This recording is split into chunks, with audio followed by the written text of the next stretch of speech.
नमस्कार, एक बार फिर से आप सभी का स्वागत है स्वदेश 24x7 न्यूज चैनल में और मैं हूं आपके साथ हाजिर शुभम सोनी। चलिए बुलेटिन की शुरुआत करेंगे खबरों के साथ। छत्तीसगढ़ के दुर्ग से बड़ी खबर सामने आ रही है, जहां प्रांतीय अतिथि शिक्षक यानी कि विद्यामितान संघ के सैकड़ों शिक्षकों ने स्कूल शिक्षा मंत्री गजेंद्र यादव को अपनी विभिन्न मांगों को लेकर ज्ञापन सौंपा है। शिक्षकों की मुख्य मांगों में नियमितीकरण, संविलियन और समान कार्य के बदले समान वेतन शामिल है।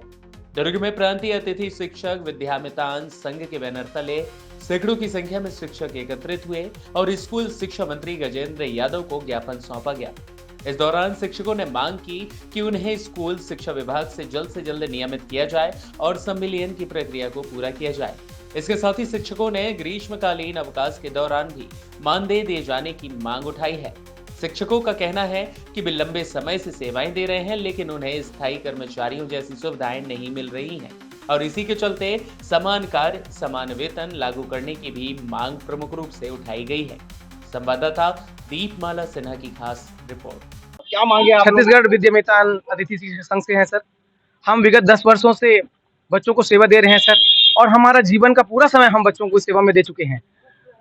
कांग्रेस ने और भाजपा ने दोनों ही अपने घोषणा पत्र में हमारा नियमितीकरण की बात कही है। हम बहुत आहत हैं सर। 10 महीने की हम लोग को सैलरी दी जाती है, 1.5 माह का सैलरी नहीं दिया जाता है, ना कोई छुट्टी की पात्रता है सर, कोई अवकाश नहीं है सर। हम लोग बहुत आहत हैं।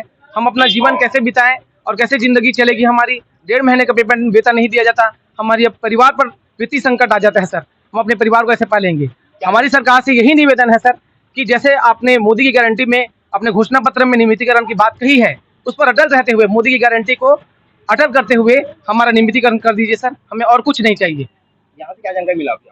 यहाँ से ये जानकारी मिली है कि सरकार कह रही कि आपकी जो छुट्टियां हैं उसको बढ़ाई जाएंगी, आपको छुट्टी की पात्रता नहीं थी उनको दी जाएगी, और ये भी बात बोले हैं कि आपके वेतन को भी बढ़ाया जाएगा और साथ ही साथ 1.5 महीने का आप लोगों को जो वेतन नहीं दिया जाता है वो भी दिया जाएगा। हम लोग बहुत आहत और परेशान है सर।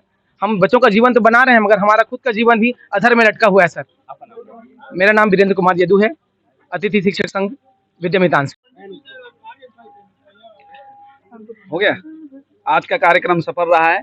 माननीय शिक्षा मंत्री जी से मिलने आए थे, उन्होंने स्वीकार किया है कि जो विधानसभा में उन्होंने गलती से धोखे से बोल दिया था कि जैसे ही भर्ती होगा और विद्यामितान अतिथि शिक्षकों को बाहर किया जाएगा, उन्होंने स्वीकार किया, मैं गलती से फ्लो में बोल दिया, आप लोगों को कहीं से आपकी नौकरी खत्म नहीं किया जाएगा, वेतन वृद्धि किया जाएगा और गर्मी का वेतन जो नहीं मिलता है वो दिया जाएगा और छुट्टी का पात्रता है उसको मैं करवाऊंगा करके वो बोले हैं। तो ये दबाव बना है तभी मिल पाया है। कई बार रिक्वेस्ट किए हैं पर अभी तक का नहीं हुआ है। ठीक। धर्मेंद्र दास वैष्णव, प्रदेश अध्यक्ष अतिथि शिक्षक संघ। सर, अभी हम लोग शिक्षा मंत्री जी से मिलने आए थे। पहले भी बहुत बार मिले थे, हमको आश्वासन तो बहुत मिला था, उनकी कार्यों की रूपरेखा भी हमने देखी थी, पर वो काम जमीनी लेवल पे कुछ नहीं हुआ था। तो आज हम पूरे संख्या बल के साथ यहाँ पर उपस्थित हुए हैं। हमारे पूरे सरगुजा, बस्तर और माडा पैकेट से हमारे साथी यहाँ पर आए हुए हैं। हम बीजेपी शासन से नियुक्त हैं और हमारा मूल जो नाम है वो हमारा विद्यामितान है। हम अतिथि नहीं है, हम अपने घर में अतिथि नहीं बनने आए हैं। इसी चीज को हमने आज जो विधानसभा में जो प्रश्नकाल हुआ था उसमें वहां पर हम अनक्लियर थे, उसी को आज हम यहाँ क्लियर करने आए, जिसको हमने मंत्री जी को पूरा क्लियर किया है कि हम वही विद्यामितान हैं और जिनका आज नाम है अतिथि शिक्षक है।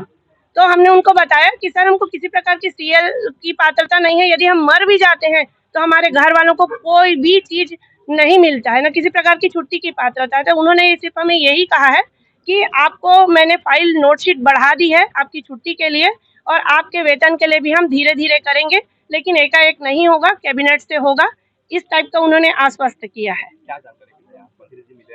मंत्री जी ने उन्होंने कहा कि मैं आपके बारे में जानता हूं और जो भी चीज है प्रक्रिया से होंगी और मैं विश्लेषण करा लेता हूं, ऐसा उन्होंने कहा है।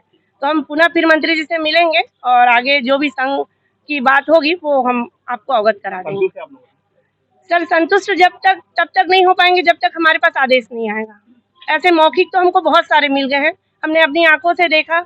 हम जाते हैं डीपीआई में, मंत्री जी के पास से हमको एकदम ऐसे लगता है कि हमारा आदेश आने ही वाला है, बस आ ही गया है, बस साइन करने की देरी है। लेकिन जब वास्तविक स्थिति देखते हैं तो वहां से अधिकारी बोलते हैं कि फाइल आया ही नहीं। अब इस बार तो मंत्री जी से मिले हैं, अगर हफ्ता 10 दिन में हमारा नहीं आता है तो पुनः फिर जो भी निर्णय ले हमारे संघ के पदाधिकारियों के से, तो उस पर हम अपना कार्य करेंगे। मेरा नाम किरण तिवारी है सर।